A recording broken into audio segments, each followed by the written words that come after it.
Okay, I'd like to call this Coralville City Council formal meeting to order, August 18th, 2020, via Zoom. As most everyone knows, this is actually a postponement of typically our first meeting in the month, which would have been a week ago tonight, but due to the adverse weather and storm impacts and lack of Wi-Fi and Zoom and everyone having more important things to address that evening, we have postponed it till tonight. So this is it's a regular meeting, just 1 week later than originally planned. So with that, roll call, please. Gross. Here. Dodds. Here. Goodrich. Here. Foster. Here. Okay. All council members are present, as is the city manager, city attorney, city engineer, Parks and Rec director, police chief, and assistant city administrator. I think I have you all. Item 3 is I'd entertain a motion to approve the agenda. So moved. Moved by Foster, seconded by Gross. All in favor say aye. Aye. Aye. Okay, we'll move on with the agenda. Thank you very much. Citizen comments. Mr. Clerk, are there any comments either written or in person for this evening? We have one person in the audience that wishes to speak. Okay. Hi, my name is Kathy Hotzenpiller. I just wanted to discuss the data presented last meeting with 50% of the arrests made last year being Black residents, when Black residents only make up 12% of the Coralville population.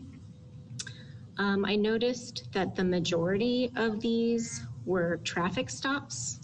So I was just wondering if we could get more information about that, like what time of day, what location.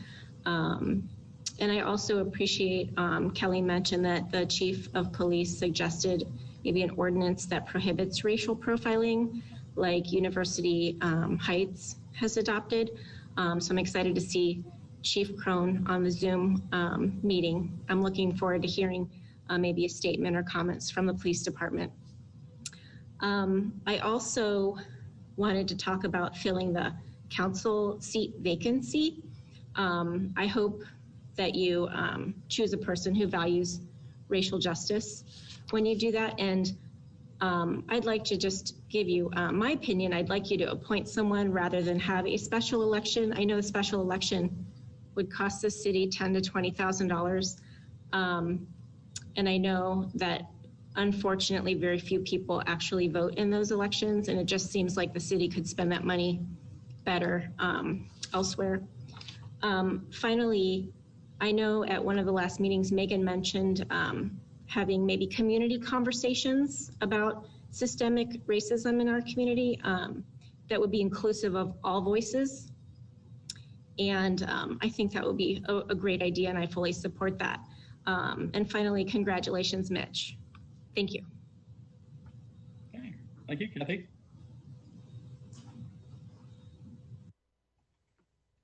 Mr. Clerk, are there any other comments? I'm not aware of any other ones. Kelly? Okay.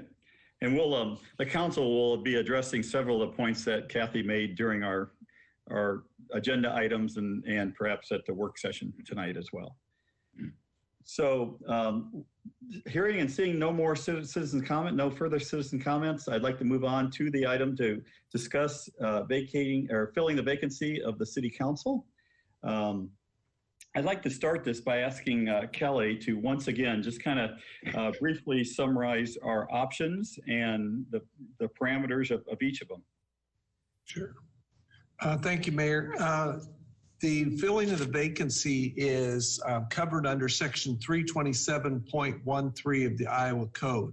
And that allows for two different options for filling a vacancy. The first option you would have would be to do an appointment, and you would have 60 days from the date of the resignation, which was July 20th, to make an appointment. So that's the time frame. You would have to vote to publish a notice that you intend to fill the position by appointment. And then citizens would have 14 days from the date of the publication to force a special election if they so chose. And that petition would need 15% of the voters at the 2019 city council election. So that's the first option. The second option would be to fill the vacancy by special election. You would also need to make this decision within 60 days of the July 20th. And then the election could not be held, it has to be a minimum of 32 days after the date that you decide to go to an election. And that would be organized by the Johnson County Auditor's Office. A question had come up during the discussion of the two options in regards to whether there would be absentee voting allowed, and that the county auditor confirmed that that would be provided under that provision. If you recall, there was some discussion about trying to share elections. The Clear Creek Amana School Board was possibly one option, but I don't believe they had decided yet what they were going to do. And Mitch may know from the meeting tonight, they were going to discuss at the Iowa City Community School Board what they were going to do. If you were to vote to fill it by appointment, that would just last until next election. Well, either way, it would last till the next election. It would only make a difference as to when the person that was elected on that date would take over. Because if it was an appointment, when the election was held next fall, a year from this fall, then that person would take over immediately, whoever was elected in that election. If it was, if you held an election now, that person would fill out this term, which would be to January of, I'm starting to get confused now. I believe, would that be 2022, January of 2022, correct? December 31st, actually, 21. So that's the two options that you have. Okay. Thank you, Kelly. Well, let's have some discussion. As I was quoted in the paper, and what I said is that, you know, I could argue either option. I think there's pros and cons of both, and made all the more interesting by today's pandemic and other issues. Let's hear some discussion amongst the council, and then we'll see what direction it takes us.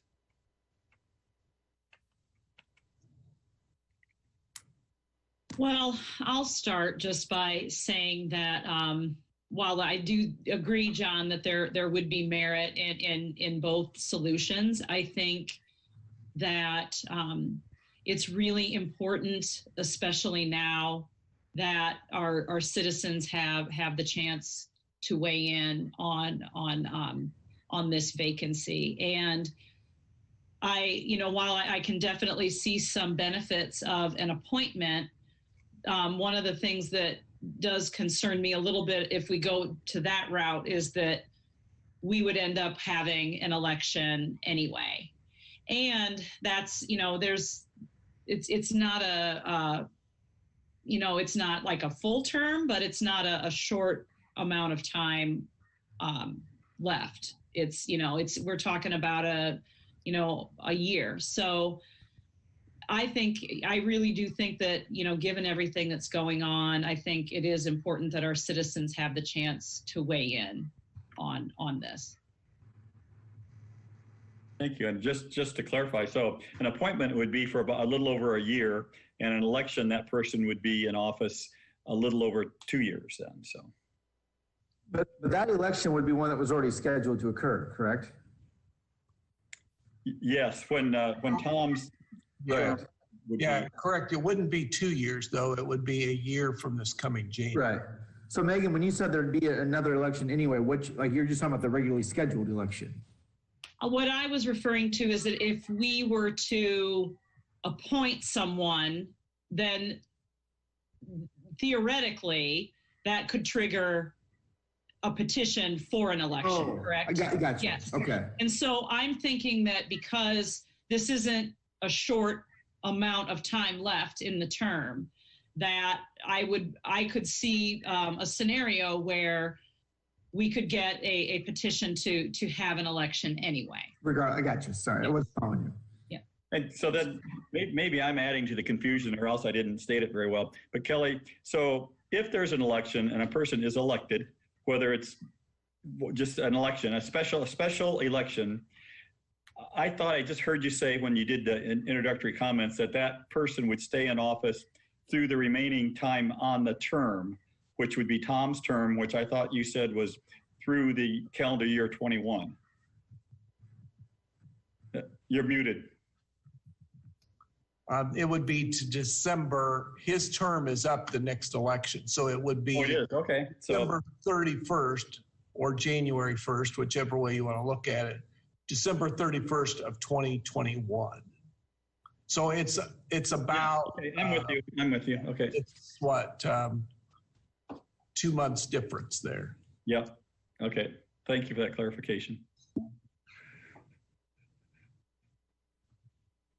Just, I guess I'm curious for clarification. If we did an appointment, is it like an all call, people just submit applications and we as a council review them and vote? Is that how that would work?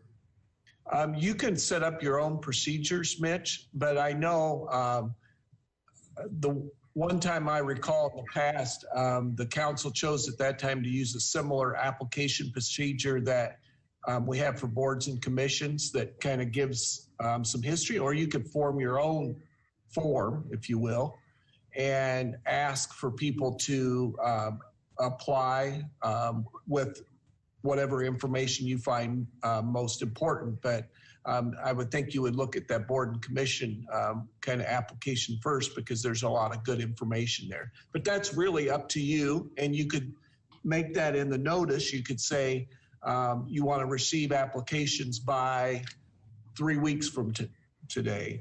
Yes, John. I had to count in my head the 60 days. So you could set that time frame for when people would have to apply so that it would be in time for you before the end of the 60 days. The key for the 60 days is if you haven't made a decision either way by 60 days, then the clerk is required to notify the county auditor, who then has to set an election. So that's the magic of the 60 days.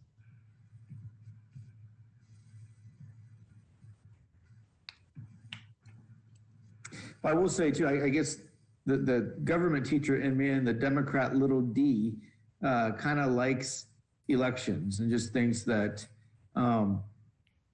it's just what democracy is about, that, the community should have a voice to choose who represents them on the council. I mean, I hate that there's a cost, and I hate that there's a cost, especially just given what our city's been through, not just with the pandemic, but just with the storm in the past week. But, I also kind of think about the cost of not kind of fulfilling a democratic value as well.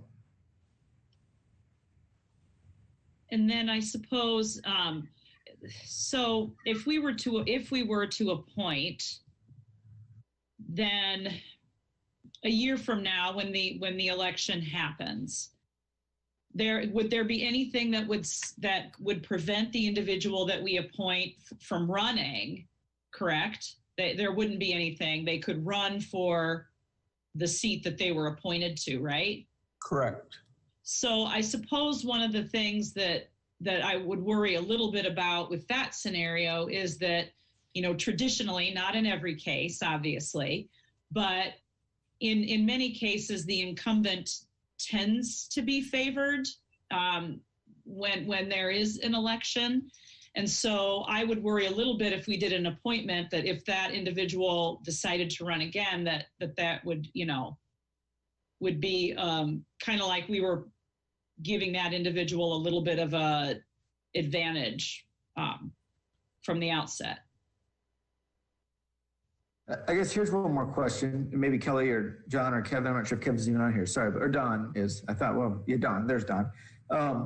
if we hypothetically did an election and only one person declared their candidacy, could we then say, we're just going to do an appointment? I don't believe so, because you would have already adopted the resolution, because you need to either do a public notice that you're going to appoint, or you need to. And my guess is that by the time that whole process of setting up an election and the petition date and all of that you would have to turn in would be past the 60 days. Okay. There's always the potential for write-ins. Yeah. Well, I would like to believe, I made this statement that I'm for an election. I think that will save time in the long run, because I do think people want leadership and want someone who will serve Coralville, and they want to have a say in that. So I feel that there probably would be a petition, and that would just add weeks to the process. I believe there's a few people out there who want to have leadership and want to be involved in city government in Coralville, and I think we will have some people step up and want to run for this position. I guess I would concur that I would prefer an election. I think not only our city, but a lot of cities, most cities have things that they're looking at and change coming. And I would feel better if the general population of our community had a say in what direction that we would go. Okay.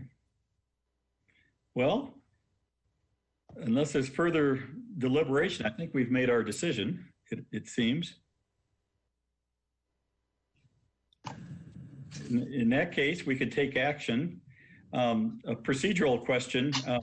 We have two motions on the included in the packet. Do we need to delete one motion by action, or just pick the one that leads to a special election?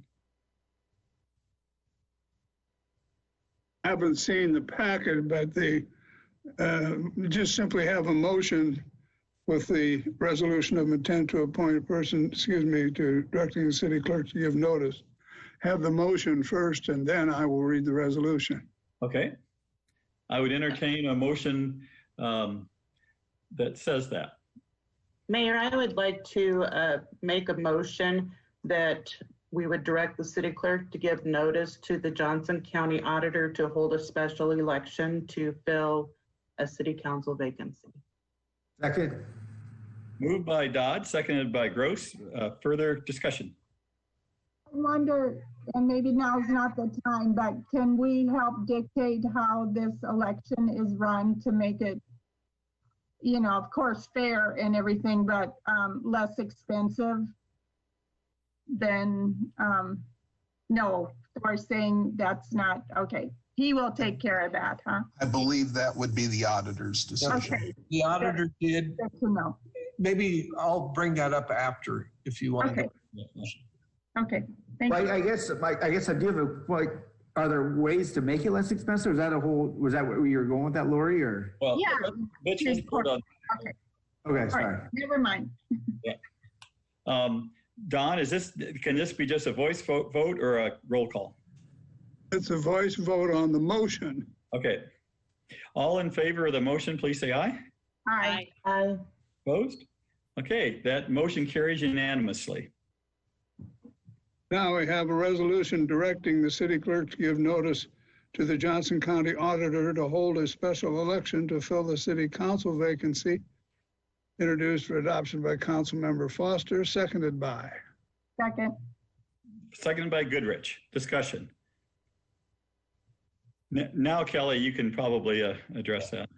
The auditor did suggest to me that it's his purview to set up the election, but that he would typically abides by the request of the elected board as to, for example, the one item that I think you'd have input on is if you wanted to collapse the number of precincts, and that is one way that you can save money, and he is willing to do that if you so requested.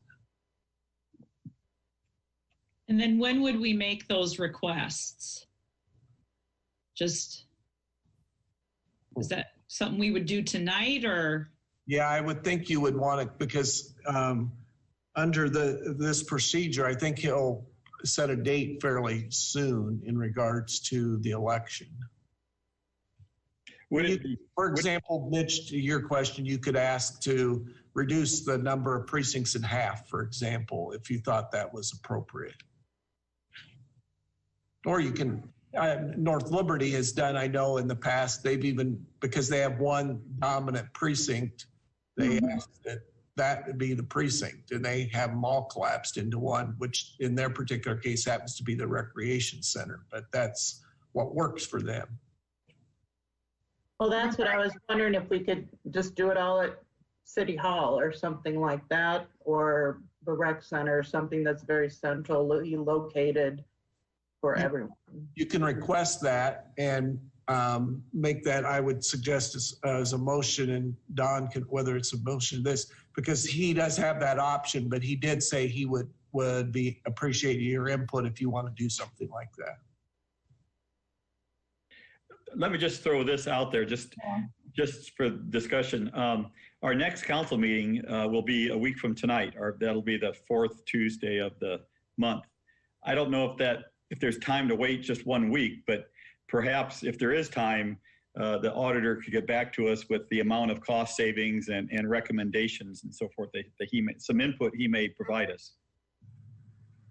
Yeah, because I wonder about, obviously, I worry a little bit, obviously we want to save money. We absolutely do. I worry a little bit about just with the pandemic, only having one precinct where we're going to have a lot of people coming in. And, perhaps the workaround with that is just to encourage people to vote by mail in that scenario. But I'd be curious to know what the cost savings would be. And I don't know if the auditor, if he can get that information to us by next week. I think that would be useful. I'm sure he can. Yeah. And I guess a vote by mail is an option in the time span that we have. Yeah, he said that absentee balloting, and that he also has to provide voting at the county administration building, and how he does that, whether it's the drive-through or what, that's up to him, but he does have to provide that as well. Okay, good. If we end up having just a location at one site, I wanted to maybe talk about transportation or something like that too. Again, the Democrat little d in me thinks if we're gonna have an election, we gotta make sure it is accessible to as many citizens as possible. And I just get nervous if we say, here's your one spot, and there's people who don't have a car or people in the disability community or others. We've got to make sure they have an access and an opportunity to vote. I agree. Yeah. So are we comfortable just passing the resolution and then deferring a week to take any further action to request the auditor? So moved. Okay. Well, I think there's a resolution on the floor. So let's vote on the resolution first, if that is okay. Don? Yes, Alan. Gross, Aye. Dodds, Aye. Goodrich, Aye. Foster. Aye. Okay, that resolution passes. All ayes to call for a special election. Jill, I don't know if a motion's necessary. It's just that I'm fine with that, you may go ahead and make the motion. It's fine. I would just like to make the motion that we get more information from our Johnson County auditor for different options for cost savings and safety in regards to the pandemic. Okay, thank you. Moved by Dodd, seconded by? Second. I think seconded by Foster. Any further discussion? All in favor, say aye. Aye. Aye. Opposed? Okay, thank you very much. Motion passes. Well, with that, we will move on to solid waste collectors permit. And this is the second consideration of an ordinance that will create a licensing system for private solid waste collection companies and adopt rules and regulations to address increasing complaints regarding their operations. Don? Ordinance number 2020-1008, an ordinance creating a solid waste collector's permit in the city and adopting rules and regulations therefore. Introduced for adoption and second consideration by Councilmember Gross, seconded by. Seconded by Goodrich. Any discussion? Roll call. Dodds, Aye. Goodrich, Aye. Foster, Aye. Gross. Aye. Okay, the ordinance passes its second consideration, all ayes. Item number 7 is Veritas. Am I saying that correctly? I hope I am. Yep, Veritas First Subdivision. This is a resolution that accepts the installed paving, curb and gutter, water mains, sanitary sewer mains, and stormwater mains and appurtenances for Veritas First Subdivision.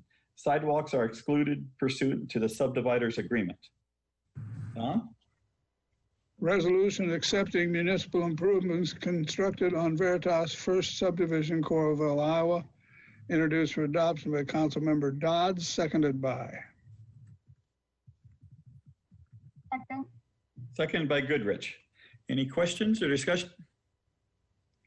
Roll call. Goodrich, Aye. Foster, Aye.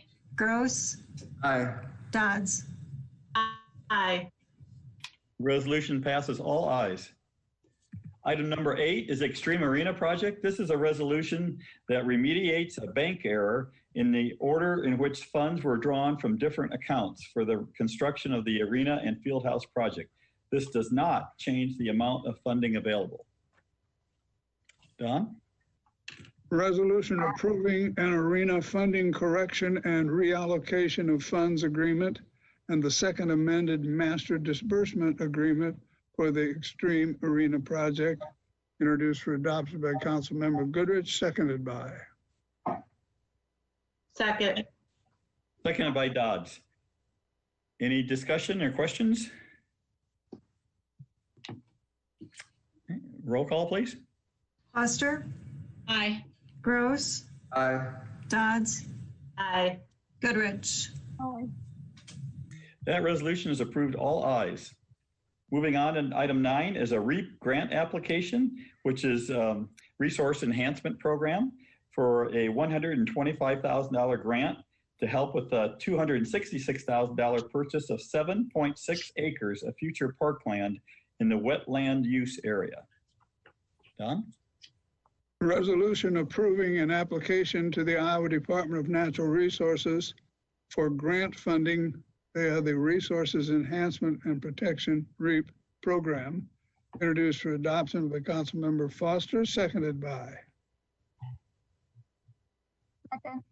Seconded by Goodrich. Discussion? Roll call? Gross, Aye. Dodds, Aye. Goodrich, Aye. Foster. Aye. That resolution is approved, all ayes. Sherry, was there anything that you wanted to add? I was just going to say this is a continuation of, this is our third REAP grant made for the same area of land. And John Hines has an image that he can pull up and show you of the area. There we go.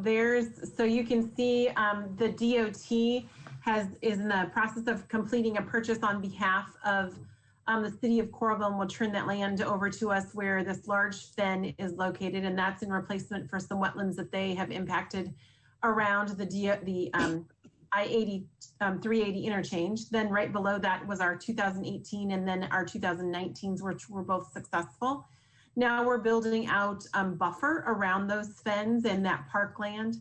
And then when all is done, we're also looking at some SRF funding to make some purchases to bring us up to about almost a 76-acre park in the West Land Use area. And John, can you show that other aerial view? Maybe. There, this is actually Lee from the fire department flew out and got an actual aerial from the drone. So you can see the boundary of the North Fin, and you can see this current application and where this land sits in relationship to Forever Green Road and Coral Ridge Avenue. Does anybody have any questions? All right, thank you. Yep, thank you, Sherry. That was Sherry, Director of Parks and Rec. So, okay, item 10 is the second amendment to lease. This is an amendment is meant to assist in stabilizing a tenant's ongoing business operations due to the impacts of the COVID-19 pandemic by offering the option of short-term rent deferral. Don? Resolution approving a second amendment to lease with IRL Hospitality LLC, DBA La Vecina, introduced for adoption by Councilmember Gross, seconded by. Second. Seconded by Dodds. Any discussion or questions? Roll call. Dodds, Aye. Goodrich. Aye. Foster, Aye. Gross. Aye. That resolution passes all ayes. Item 11, Iowa River Landing retail lease.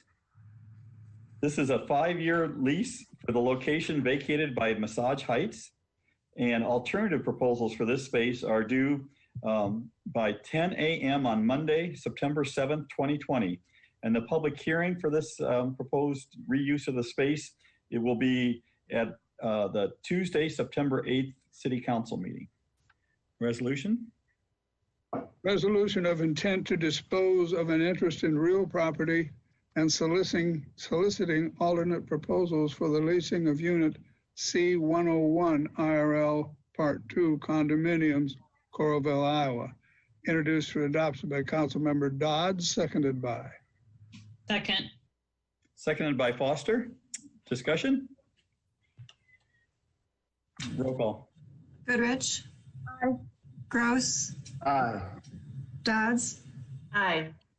Foster. Aye. That resolution passes all ayes.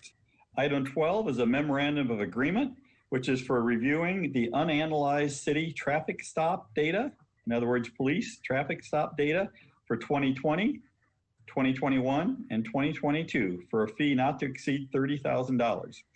Let's introduce the resolution and then we can have discussion.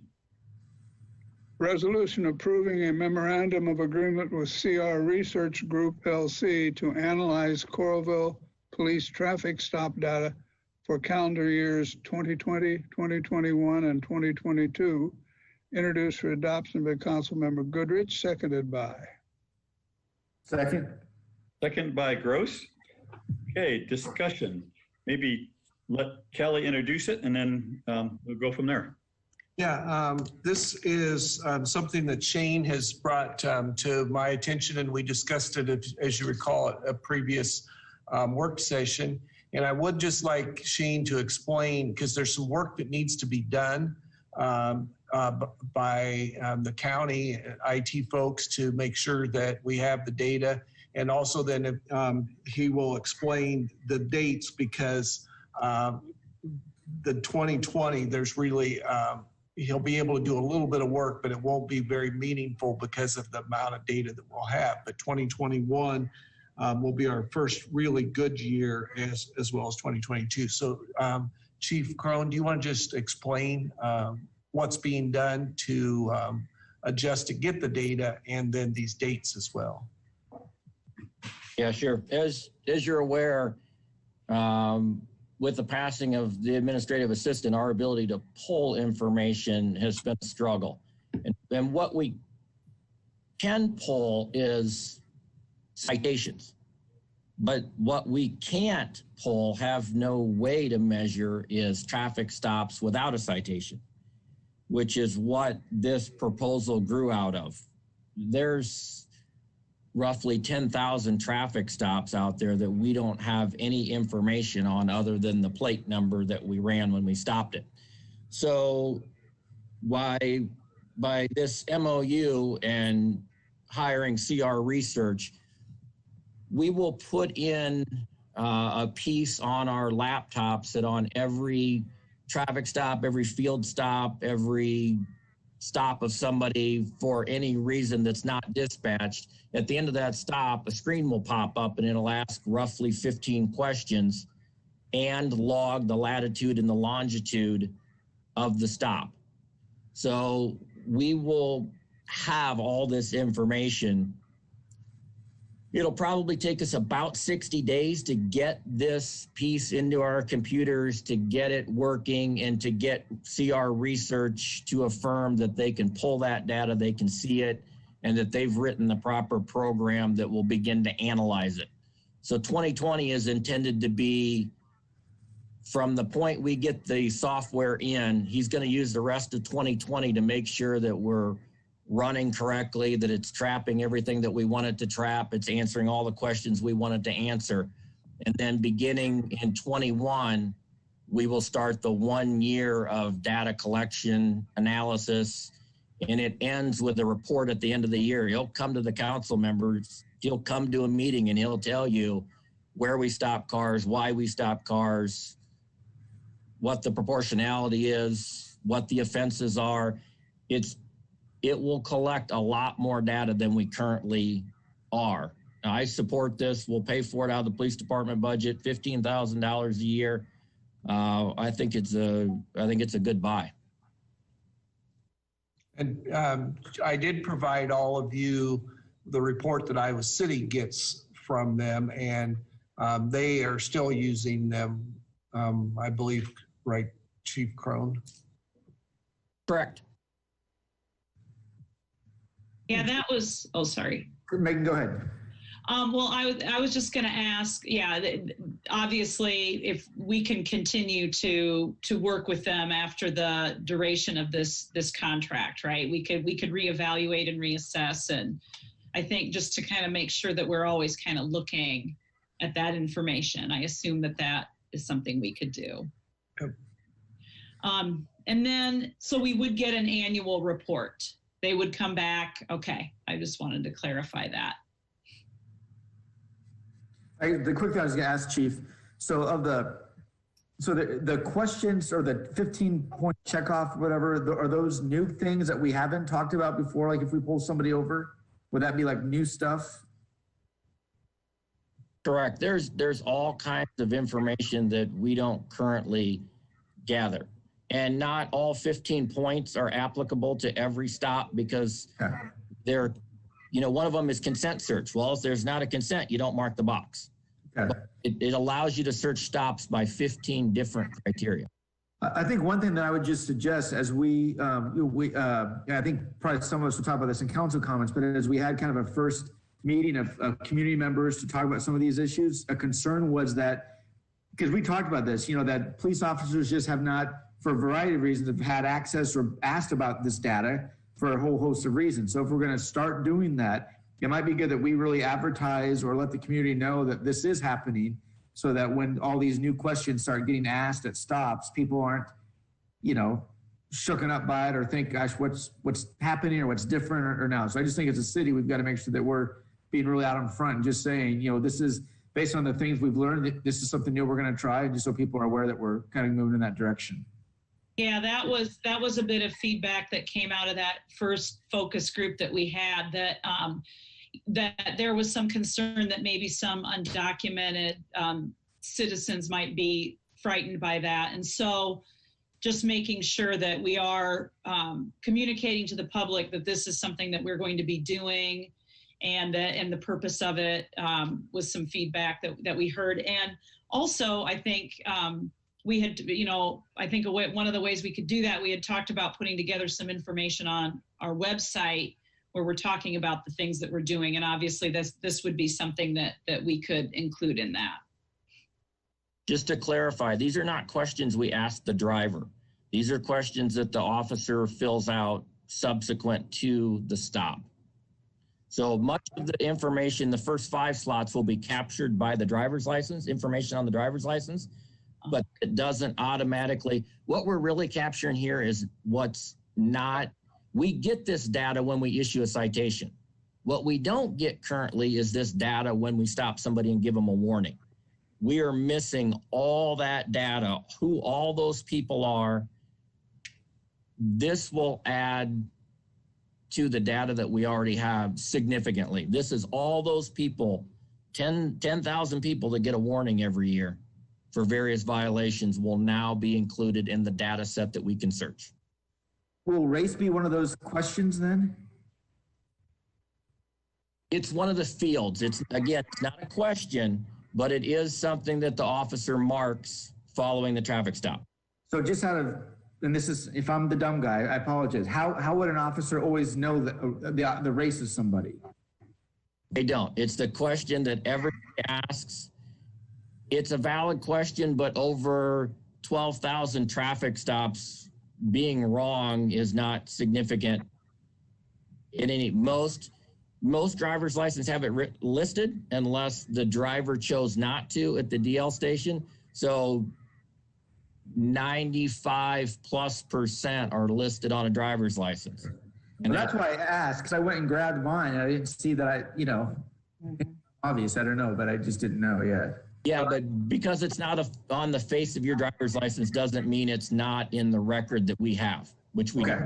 Okay, thank you. That's an example of something that I think you really don't want an officer asking a person, because then they very well may wonder, why in the heck is he asking what my race? Well, exactly, Kelly. That's what came out of our discussion, is that we're going to get nervous. And that's why I appreciate you, Chief, clarifying that this is more of an officer checklist, not direct questions, because I think that was the concern of folks. If we all of a sudden start asking, if there's a gap in the information we have, and then we want to solve that, and then officers start asking questions at stops, which, everybody, I would argue, most people are very nervous when they get pulled over, no matter what it is. That's just, it's a nerve-wracking situation. So then if you start getting all these demographic questions asked, how do you balance it out with getting the information we want, but then putting an officer not in that awkward position? Well, Chief, I took notes at our meeting the other night, our focus group, and we asked them specifically how that could happen. And they said, they offered if you would ask for voluntary, and then explain the reason that we're asking for it is that we are gathering data on equality, and that they thought a lot of people would be open to answering that question if they knew we were trying to work on that specific issue. Yeah, I think that Kelly has provided you with the sample ordinance, and in that ordinance, page 2, I believe, lists the data that is collected. And this data is the same data, it's going to be the same data all across Johnson County. In order to make this program work with the computers, for it to pop up right after a contact, it has to be the same across the county. And so we don't have the ability to modify those, but we think we've got everything covered there, unless you disagree. I thought it was a fairly comprehensive list. I'm trying to find it.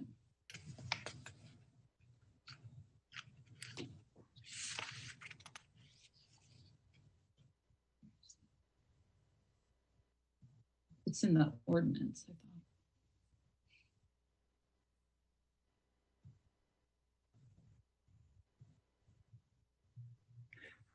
Any more discussion? If not, I think this will be very helpful. I'm sorry, what, Lori? This will be very helpful. Yeah, I think so too. Yeah. The only other, oh, sorry, go ahead.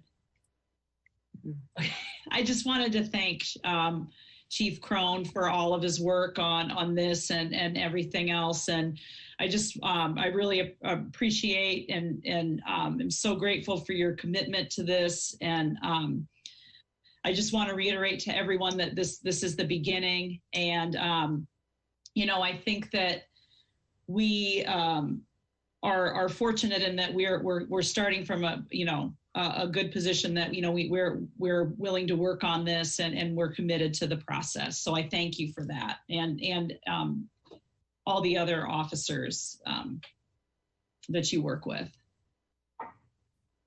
And to piggyback on that, Chief Crone, the memorandum of understanding that you're in with all the other surrounding cities and with the Sheriff's Department, we appreciate that as well.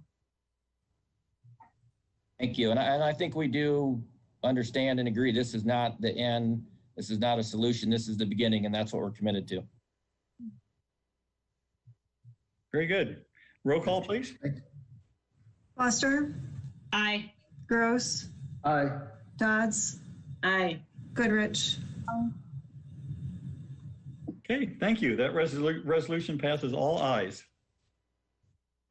Item 13, I'd consider a motion to approve the consent calendar as presented or amended. Mayor, I'd like to move that we approve the consent calendar A through U inclusive. Okay, moved by Dodds, seconded by Goodrich. Roll call. Gross, Aye. Dodds, Aye. Goodrich. Aye. Foster. Aye. The consent calendar is approved, all ayes. Item 14 is the city administrator's report. Yeah, thank you, Mayor. I'd just like to start with giving you an update in regards to our cleanup for the storms. We've had a lot of help and a lot of progress has been made since the storm that we had. And I'd just like to thank several people. All of our departments have been involved in that process. But one of the groups that has also been helping us is the Iowa Department of Transportation, and they have done an excellent job of jumping in as well. And John, if you would share, would like to share the maps, but first, if you would share.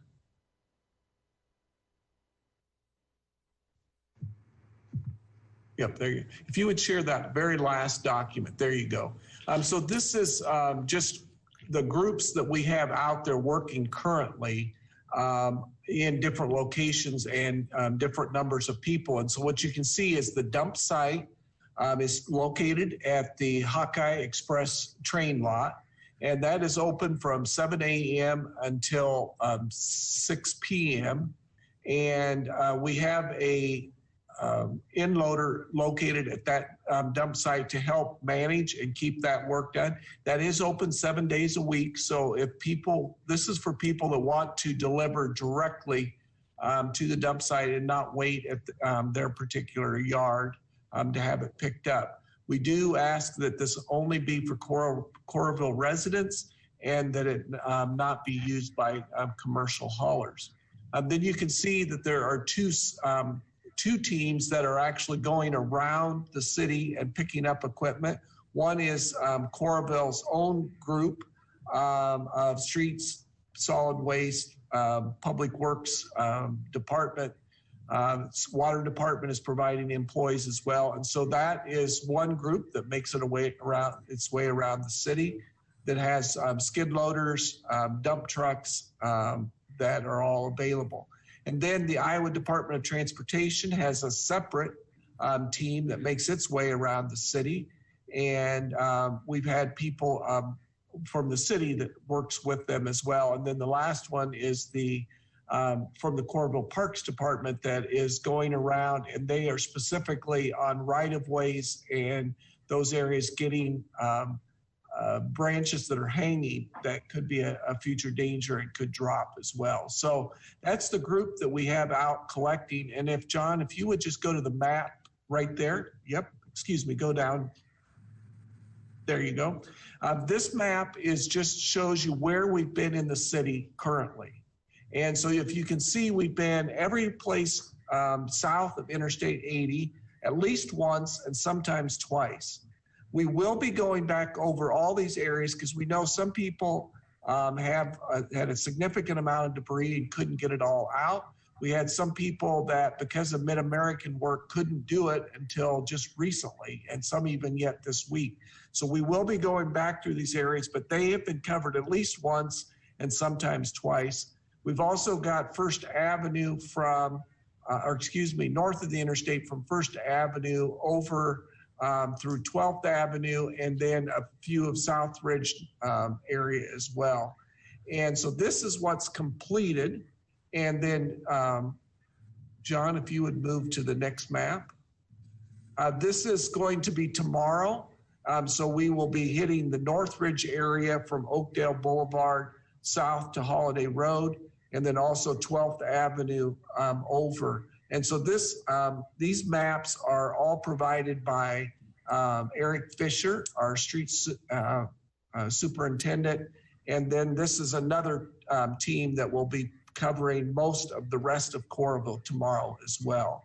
So by the end of this week, we will have been through all of Coralville the first time, at least one time, sometimes two. Encourage people, if you still have items, please put them out along the street and we will get to you. We ask that people be patient because now we're covering a much larger area. It's not each day that we're covering a certain neighborhood. We'll be covering after this week, we'll be covering all of the city as we get around to locations that people have just been able to complete that work. So we thank everybody for their cooperation. We've been having really, really good luck working with all of the individuals and then also just trying to address their individual needs. The solid waste department was able to provide some extra pickups for those neighborhoods that had extended outages with their power because of the loss of foods from the refrigerator and freezers and those kinds of things. So just want to thank all the city staff, the Iowa Department of Transportation, and then the Coralville residents that have been working with us on all this process. So please, if people have some kind of special need or issue, please call Coralville City Hall. We'll be glad to talk to them and see if there's something that we can do about that particular item that they have a concern with. So that's in regards to storm cleanup. Also, I guess I should report, as all of you know, the state declaration by the governor and then the presidential declaration was already approved. So we will be doing all kinds of monitoring and record keeping. Both Tony Rowland, our finance director, and then Mike Funky work together to make sure that we get all of those reports covered. And this is extremely helpful because obviously everything that we're doing is extremely expensive. So having that covered is very important. And those are the two individuals along with our department heads that will be making sure that we do all of our proper reporting for those declarations. The only other item under this time, Mayor, is that I did want to remind folks that we are moving ahead with the ribbon cutting and open house at the Xtream Marina and Green State Fieldhouse. That'll be September 17th at 4 o'clock. And there will be an open house and a special program and ribbon cutting at 4. And then on the 20th, which is a Sunday afternoon, there will be an open house as well. So people that can't make the first one, this will be an opportunity for them to see it. There'll be a lot of activities going on in the building so people can see all of the different types of uses that the facility has been made for. So with that, Mayor, that's all I have. Thank you, Kelly. Next I have is Mayor's report. Yeah, I just want to continue the discussion of the derecho damage. First of all, I want to extend my condolences to our neighbors to the north. As much damage as we had, we were very fortunate to compare to what the majority of Lynn County and very far north Johnson County experienced. And it's several of us have been up there and seen it firsthand. And if not, you've seen it on the news. And it's a whole many magnitude of order worse than what we've experienced down here. And it's really disheartening. And our our prayers and thoughts and go out to all of them, all the affected residents, businesses, and the city itself trying to just recover. So sorry about that. I am very proud of the response that our community has provided in the last 8 days or so to the unprecedented storm. Kelly mentioned many thanks that go out to all our city employees that have helped out one way or another. In typical fashion, he doesn't credit himself. I can tell you that Kelly was out several days, if not every day, lifting those branches up into the trucks. And I don't know what day it was, maybe Thursday. I happened to show up at City Hall when he got that back at the end of the day, and I thought he was going to pass out from the heat exhaustion. He had been working so hard all day long. So thank you, Kelly, for your leadership. That says so much. Others and other department heads, I know have been out there as well. So thank you to them. Josh Schomburger from the Convention and Visitors Bureau worked side by side with Kelly and others several days. And then he's at the beginning and most recently, he's led a team up in Lynn County. So thanks to Josh and just everyone that has stepped forward. The DOT has been a great partner with their 6 trucks that they've provided us here in Coralville that has been well needed. So I know that the community really appreciates it. I've only heard gratitude from the community, and it's just amazing what we've accomplished in such a short time. So thank you to everyone. One more person I wanted to thank, and that was just the Johnson County Emergency Management Association. Dave Wilson and Travis and the other folks that work there, they've had their hands full with the pandemic and coordinating the response to that. And then with this, they've been having daily emergency calls, coordinating the emergency response. And Dave and his team is so good at uncovering every potential grant opportunity and federal and state grant that can help offset the costs that we're all experiencing. So thanks to our partners at Johnson County EMA as well. Moving on, I wanted to make the council aware that I think it went live today. If not, it's probably tomorrow. The Iowa League of Cities is putting out information for their annual conference, which, like many, is a virtual conference this year. Unfortunately, it was going to be held in Coralville, but unable to do that. But nevertheless, there are some good workshops. It's a much reduced schedule, so it's not quite so hard to pick out the ones you want to go to. So I would encourage you to look at the Iowa League of Cities website, see if there are sessions that you feel would be beneficial and of interest to you, and if so, work to get registered for those workshops, because there is a maximum number of attendees that are be allowed into each session. So I would encourage you to take a look at the League of Cities website for that. And lastly, just to send out a couple of condolences. These are not directly city employees, but they're people that have worked with the city and or relatives, if not directly with the city. One is I saw the obituary in the paper, I think yesterday, that Lee Hermiston, the reporter for the Cedar Rapids Gazette, his brother passed away in Nashville at the young age of 30. So my condolences go out to Lee. He's always been a great partner with us from the Gazette and media coverage. So very sorry for that, Lee. And the other is for Ted Chambers. Ted Chambers was been kind of a character well known around the community, ran Chambers Agency, a rental property management company that was located in Coralville, and he managed a lot of property that the city owned over the years. Ted passed away about a week ago. I think it was on Monday or Tuesday of last week, and our condolences. He was also a school teacher and well known and coach, so a lot of folks in the community knew Ted, and his family still is here, and so again, condolences to them as well. That's all I have to report. I'll move on to City Attorney. Well, I would report that after many months of continuations and delays, the court now seems to be in full swing. We've got many cases signed up. I forget how many coming up today, tomorrow and Thursday, but we're in full swing and trying to take care of that factor. That's all. Thank you.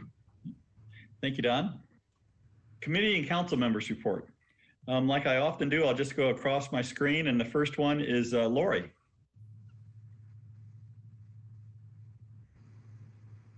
Mayor. This has been a very busy couple weeks, and I too want to send my appreciation to everyone that's been so involved and worked so hard.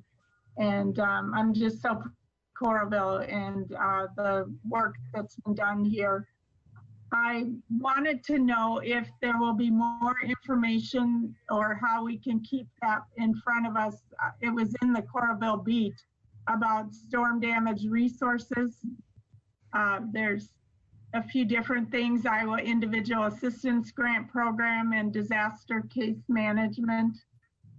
Is there people can go to the Coralville Beat to find that out, or to the Coralville website? Is that right? Yeah, I'll have to check. If it's not on the website, we'll get it on there. I know it's been in the Beat, and we'll make sure that it's on the website.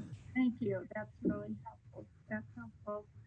We have a family friend who passed away in Coralville, also Dave Curry, who he and his family were very instrumental in Brown Deer Golf Course in the Wickham School area. Our condolences are to their family. And there is one more thing about the the Coralville Center for Performing Arts. This Friday and Sunday, August 21st and 23rd, will be the virtual world premiere, and it's called What We May Be. And it's presented by Young Footlighters Youth Theater. The 8th graders at North Star Junior High deal with normal junior high challenges, crushes, school projects, and friendships, while living in a COVID-19 world that has made everything much more difficult. This play is written to be performed entirely over Zoom. So join this world premiere production by Iowa City playwright Matt Faldudo. And tickets are on sale, or I think you can just sign up and at coralvillearts.org. So that's this Friday and Sunday, and go to the Coralville for Performing Arts Center website. And something fun to do with your kids and family virtually. Thanks. Thank you, Lori. Megan, you next.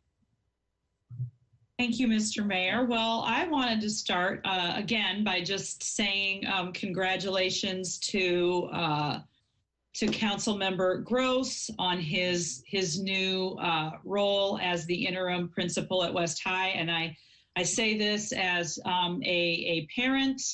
I say this as a colleague. And I say this also as a friend.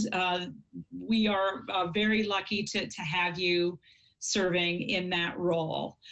I also wanted to echo everyone else's thanks to all of the city staff and everyone that has been working just so hard with the storm cleanup. Everybody here in Coralville checking in on neighbors and friends and just making sure that, you know, everybody has what they need. And then also to all of the individuals who have really just stepped up very quickly and pulled together some incredible volunteer efforts to help, you know, not only the citizens here in Johnson County and in our community, but also in Cedar Rapids. I participated with a group over the weekend, a group of just moms in the area, and we packed up, you know, hundreds and hundreds of goods into our vans, and we drove them up to a distribution site in Cedar Rapids. And it was, you know, just to see the destruction, it's really, really hard to comprehend unless you see it. But you know, I feel like we've been through so much, and to have this happen on top of it, and just to see everybody continuing to step up over and over and over again to help is inspiring, and it does give me some hope as we move through these difficult times. I also wanted to talk a little bit about some of the work that the food pantry is doing to help folks. They partnered with some of those local organizations last week served 2 hot meals. I was actually helping with the one on Saturday. And again, that one kind of sprang up fairly quickly. We handed out over 400 meals that day. They've also partnered with community groups such as LULAC to make sure that home deliveries are happening to folks that are having difficulty getting out of their homes because of the derecho. And then finally, I just want to remind everybody next week is a back to school week for students and faculty at the University of Iowa. I know we're all, feeling a little bit nervous because, we have a better idea of what to expect, but it's kind of a new scenario that we're facing. And I'm just, hoping everyone continues to abide by the recommendations and the requirements for face coverings, physical distancing, hand washing, and just really hoping everyone stays well and safe as we start off on this new semester at Iowa. And that is all I have. Thank you very much. Thank you, Megan. Jill? Thank you, Mayor. I think you and Kelly both gave a really nice list of all of the different departments that has been helping out this week during the derecho. So I just want to echo my thanks and how impressed I am of how smoothly things have gone. The dump site on James Street for trees and branches is a brilliant idea so that we're not all in line all the time trying to go to the landfill. So thank you for that. We had a question about if we could burn branches, and I checked with Chief Schweitzer about that, and he would not be in favor of having any open burning going on within the city. The downed trees and branches have not been dead long enough, and that they would cause a large amount of smoke when burned and could be of concern to people that have health issues with breathing. So not any burning at this time. For Parks and Rec, the fall activity guide will be coming out on Thursday. Registration starts August 22nd.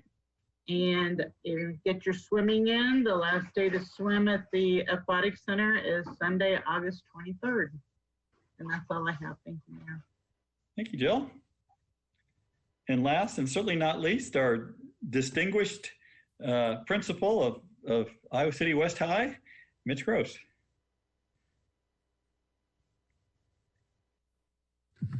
Thanks. I guess I'll start by saying I was reminded of the old Rudolph the Red-Nosed Reindeer cartoon where it starts with the narrator, the old snowman, that storm's brewing, but no one knows how bad it's going to be. And I should have predicted we were going to get a derecho because last Monday morning, I woke up with a 6:30 a.m. text from the superintendent to please call him, which I thought that's never a good sign.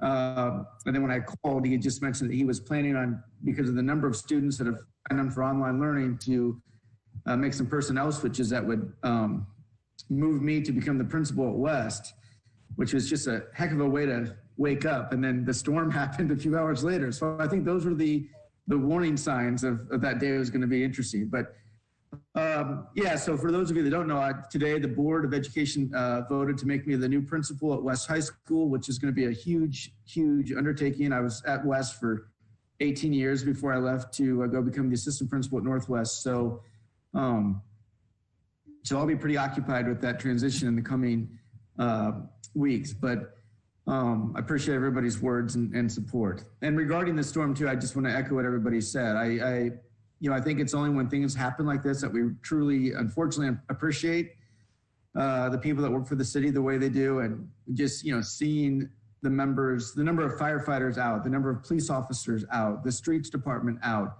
and just every single person. I mean, I'm sure I guess it's now just John, just flashes of the flood came back to my memory, just how the way everybody was working from top to bottom. And just to dovetail what you said, John, as many of you know, Mrs. Fawcett lives behind Northwest. So one of my first instincts was to go check on her the following day. And as I did that, Kelly was already in her yard with a chainsaw working. So it was just it's just, you know, no matter how big our community gets, we still have that small town community feel. And that's what I love about Coralville, that, you know, we really are neighbor checking on neighbor, which is just fantastic.